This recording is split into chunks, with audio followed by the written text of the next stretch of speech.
Today, what a street is for, they will say cars. That's practically the opposite of what they would have said 100 years ago. There was a lot of anger in the early years, a lot of resentment against cars for endangering streets. Back then, cars were seen as an incursion on the natural flow of public life, and often a lethal menace. Papers and political art would depict cars as killing machines, such as this 1924 New York Times article showing a Grim Reaper figure driving over panicked people. Additionally, back then the victims of car deaths were disproportionately children aged 5 to 14, which caused a lot of public outrage. People generally don't like it when you run over a child, which is why I'm banned from most go-kart tracks and roads. To overcome this bad public image, the car industry improved the safety of their vehicles and roads, made sure that pedestrians were safe, and agreed with legislation limiting the activity of cars in public spaces.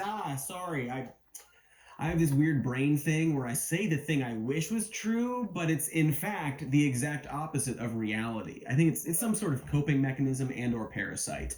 What the car industry actually did was go on a public messaging campaign to get people to see streets as unsafe areas for pedestrians so they could cede ownership of the streets from pedestrians to cars. In other words, they put the blame for fatal incidents on the victims. Don't take foolish chances.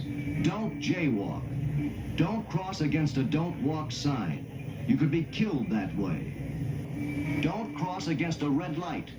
That caused nearly 3,000 casualties last year. Don't cross between parked cars in the middle of the block. That killed more pedestrians last year than any other type of traffic accident. Don't jaywalk. Don't get me wrong. It's good to look both ways before crossing the street and not run out into traffic. We here at the Shody are firmly pro not running out into traffic. Traffic that is now forcing itself on the public and blaming them for it. Indeed, what we might see as a safety campaign was actually a really sneaky way to punt the problem with cars onto the pedestrians. This attitude started in 1923, when residents of Cincinnati gathered over 7,000 signatures to support a requirement to build cars with a speed limiter of 25 miles per hour. The car companies panicked, knowing that slow cars would be harder to sell. And so they did what any racist at the time would do and used anti-Chinese xenophobia to turn people against the idea. They warned that speed governors, the devices on cars that would limit speed, would create a Chinese wall around the city and deter motorists from driving there. The referendum failed, and the car industry continued to fight to dominate our streets. Auto industry groups flocked to government meetings held by Secretary of Commerce Herbert Hoover and ushered in the 1928 Model Municipal Traffic Ordinance that controlled the movement of pedestrians, reducing their rights so that they were only able to cross at crosswalks and at right angles, the worst kind of angles. To win over the public, both the government and the auto industry started a propaganda campaign to blame jaywalkers for fatal car accidents. As detailed in this Vox article, PRs started targeting jaywalkers as the source of the problem, depicting them as idiots and asking for it.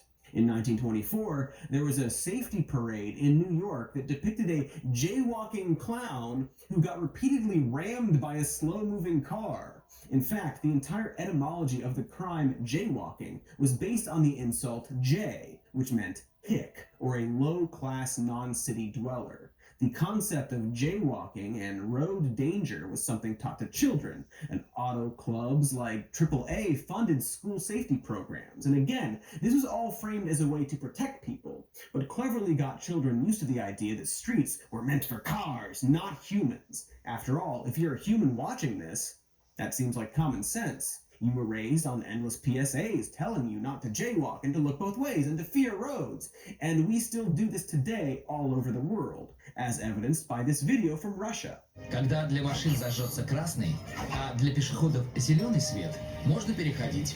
Но предварительно посмотри налево, а затем направо. Wait.